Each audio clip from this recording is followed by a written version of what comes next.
Bismillahirrahmanirrahim. Assalamualaikum warahmatullahi wabarakatuh. Alhamdulillahi rabbil alamin. Wassalatu wassalamu ala rasulillahil karim. Nabiyyina wa sayyidina Muhammadin al-amin wa ala alihi wa sahbihi ajma'in. Wa ba'd.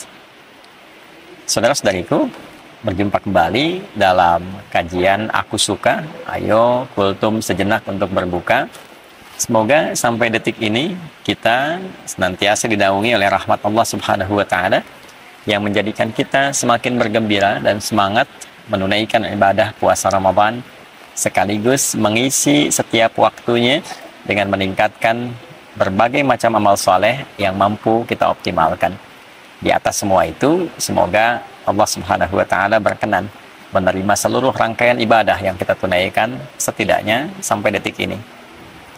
Teman-teman, di antara menu ibadah Ramadan ada yang diwajibkan fardu, ada yang disunnahkan, dituntun untuk memberikan kelengkapan, kemuliaan yang bisa kita raih, sekaligus tambahan pahala yang mampu kita dapatkan. Di antara ibadah sunnah itu adalah ibadah yang dikerjakan di waktu sahar, waktu singkat menjelang fajar. Kurang lebih kisaran 15-30 menit menjelang fajar. Bilapun waktu subuh, misal saja ambil pasnya jam 4.30, maka waktu sahar tepat di pukul 4 menjelang ke waktu fajar. Segala aktivitas yang dikerjakan di waktu sahar dinamakan dengan sahur. Selama ini kita terfokus pada satu ibadah yang pernah juga kita kaji dengan sangat mendalam, yaitu makan yang dilakukan di waktu sahar, sehingga disebut dengan makan sahur. Tasahharu fa inna fis sahuri barakah. Demikian tegas Nabi SAW, makan sahurlah Anda, karena di dalam makan sahur yang benar itu terdapat banyak sekali keberkahan, banyak sekali tambahan-tambahan kebaikan. Pada titik ini kita telah mengkaji dengan cukup detail insya Allah tentang makna sahar, tentang keberkahan di waktu sahur. Namun demikian, ada satu rahasia amalan yang kiranya jarang terungkap. Padahal amalan ini begitu penting. Bukan hanya dapat mengantarkan kita pada cinta Allah Subhanahu wa taala, pada keridhaan Allah Subhanahu wa taala, pada rahmat dan surganya Allah Subhanahu wa taala. Lebih dari itu, saat kita di dunia, amalan ini bahkan dapat menghadirkan beragam jenis kemudahan dalam berkehidupan. Baik itu rizki, kedamaian, ketenangan, hingga berbagai macam keringanan dalam beraktivitas dan solusi dari semua persoalan yang mungkin kita hadapi dalam berkehidupan. Teman-teman, amalan itu adalah istighfar. Amalan itu adalah istighfar. Di dalam Al-Quran ada beragam ayat yang kita dapat temukan yang menunjukkan amalan istighfar yang dikhususkan waktunya di waktu sahar. Jamak dari kata sahar adalah ashar. Kata ashar pertama kita temukan diantaranya dalam Al-Quran surah Ali Imran di ayat yang ke-17, ketika Allah Subhanahu wa ta'ala menyifati kalangan orang takwa. Jadi di ayat 15-nya kita mendapatkan sifat-sifat orang takwa. Qul a'unabbi'ukum bi khairin min dzalikum lilladzina taqaw inda rabbihim. Muhammad SAW viralkan kepada orang-orang yang kehidupannya fokus mencari kemapanan dan kenyamanan dunia. Pengen mendapatkan limpahan dari harta benda, emas, perak, kalau sekarang mungkin uang, aset dan sebagainya. Pengen punya kendaraan yang mewah, pengen punya lahan yang cukup luas, pengen punya hewan ternak, kebun, dan sebagainya. Di atas semua itu viralkan ya Muhammad SAW, ada anugerah yang sangat istimewa, yang sangat agung, yang Allah berikan khusus pada orang-orang yang bertakwa. Nah, apa hadiah yang Allah berikan itu?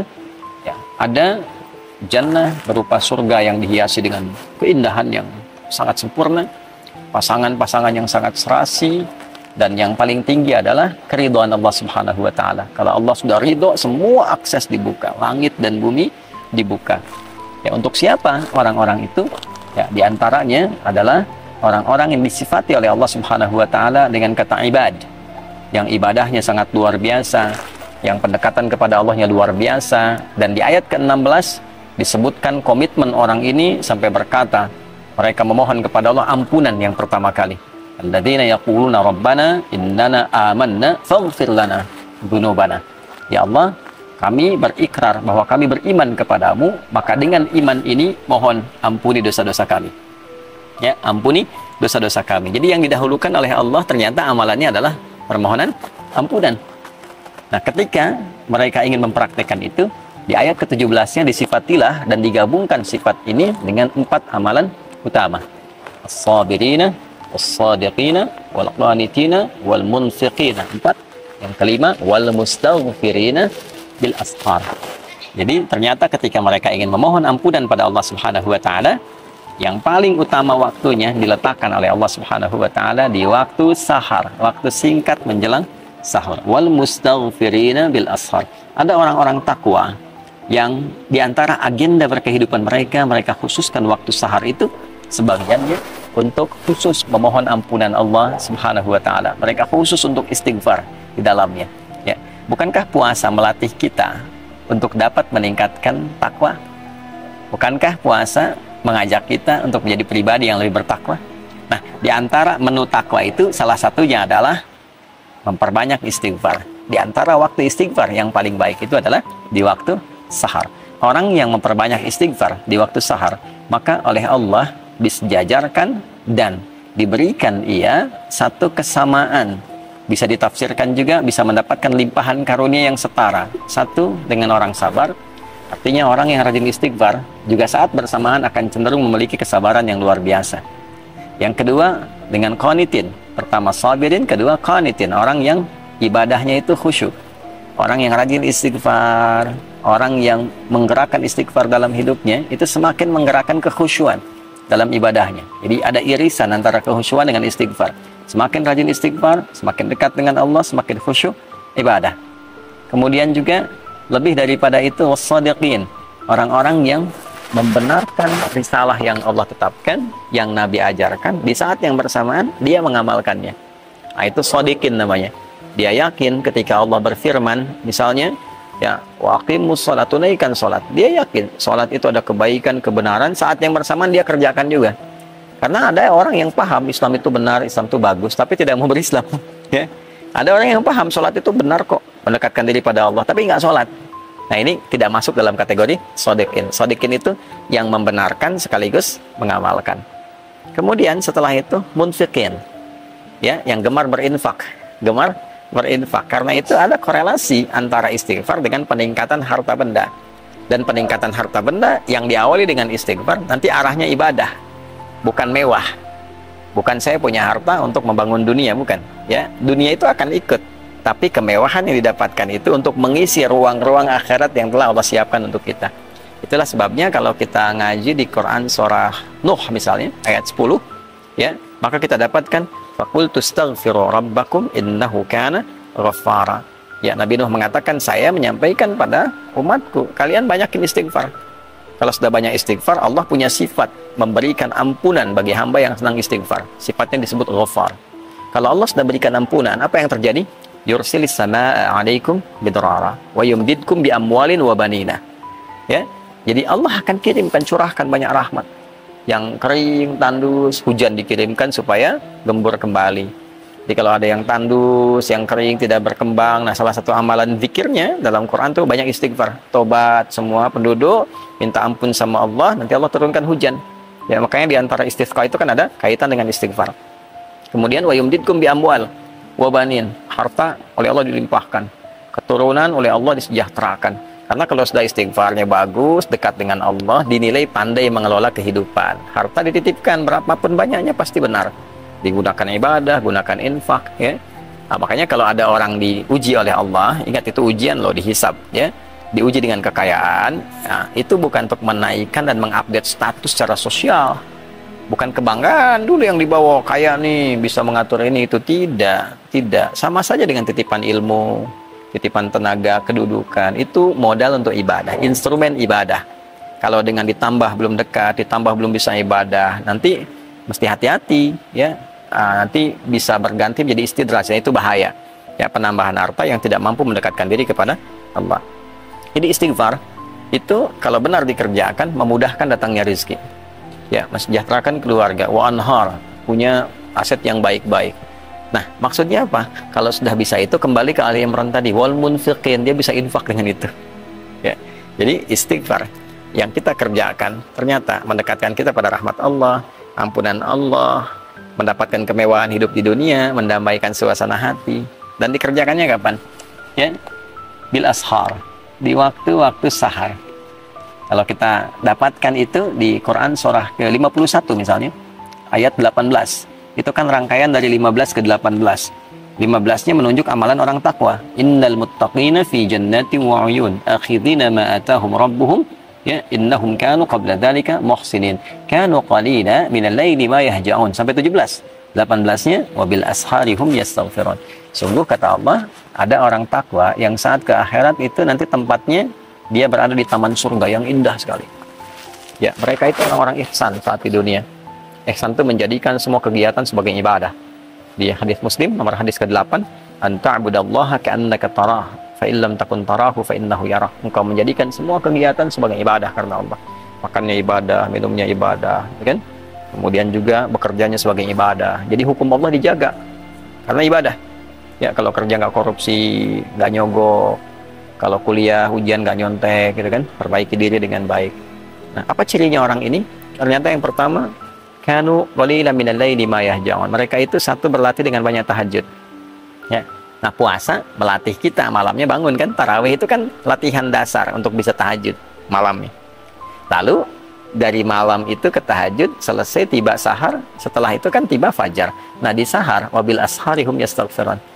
Mereka mengkhususkan waktu sahar itu ya untuk istighfar, Nah, ternyata puasa la'allakum tattaqun meningkatkan kekuatan takwa kita. Di antara amalan takwa itu adalah sholat malam dan istighfar di waktu sahar. Jadi kesimpulannya teman-teman sekalian, sahur itu ada banyak keberkahan yang bisa diraih. Di antaranya makan sebagai sunnah Nabi SAW. Bagi orang-orang yang menginginkan lebih, sahur plus. Apa plusnya? Ya, plusnya adalah mengisi ruang-ruang di waktu sahar dengan istighfar. Setelah sahur, sambil menunggu waktu subuh tiba, perbanyak istighfar dengan cara yang benar, dengan tulus minta ampun sama Allah, ingat-ingat dosa. Kalau bisa nih diurutkan, masih panjang Ramadan insya Allah ke depan ya, masih ada waktu yang sangat cukup. Hari pertama untuk istighfari pikiran yang kadang-kadang kurang tepat, istighfari telinga yang salah dengar, istighfari mata yang salah melihat, lisan sampai ke ujung kaki, sampai kita merasakan kenikmatan dengan istighfar itu, yang dengan itu menjaga semua organ tubuh kita untuk bersikap mulia. Ya, berhasilnya itu bisa nampak dengan perubahan yang terjadi di organ tubuh ini. Lisan yang diistighfari keluarnya lembut, baik, sopan. Telinga yang diistighfari ya keluar hasilnya itu mendengarnya yang baik-baik. Pada yang tidak baik rasanya sudah kurang nyaman, gitu ya. Nah, demikian sampai ke ujung kaki kita, sampai kita menjadi bagian insya Allah ibadah rahman, hamba Allah yang disayang oleh Allah Subhanahu wa Ta'ala. Nah, itulah bagian dari kegiatan-kegiatan yang bisa kita isi selama Ramadan yang selama ini mungkin tidak banyak viral di kalangan masyarakat. Ya, jadi kalau teman-teman ingin mengisi ruang-ruang di waktu sahur yang saat itu dosa bisa diampuni, rizki bisa dimudahkan, hati didamaikan, dan pulang mendapatkan jaminan ridha Allah Subhanahu wa Ta'ala sebagai anugerah teragung yang Allah siapkan. Tentu kalau sudah Allah ridha, surga menanti dengan segala kenikmatannya yang seperti Allah janjikan. Istighfar di waktu sahar. Astaghfirullahaladzim, astaghfirullahaladzim, astaghfirullahaladzim, alladzi la ilaha illa huwal hayyul qayyum wa atubu ilaih. Saya mohon ampun ya Allah, saya mohon ampun ya Allah. Ya Allah, Engkau Tuhan satu-satunya aku sembah, aku pertuhankan, yang selalu tidak pernah putus mengawasi dan memberikan rahmat-Mu kepadaku. Aku mohon ampun selama ini banyak berbuat salah, berbuat dosa, melanggar ketentuan. Ampuni dosaku ya Allah. Minta ampun, minta ampun. Mudah-mudahan dengan itu berkah hidup kita terjaga dari berbagai hal yang tidak Allah sukai. Semoga Allah menerima amalan kita dan memberikan kemampuan kepada kita untuk mengamalkan apa yang telah kita pelajari. Subhanakallahumma rabbana wa bihamdika asyhadu an la ilaha illa anta nastaghfiruka wa natubu ilaik. Waj'alna min ibadikal mustaghfirin waj'alna min ibadikal muttaqin wa akhiru da'wana alhamdulillahi rabbil alamin. Adi Hidayat, Mira. Assalamualaikum warahmatullahi wabarakatuh.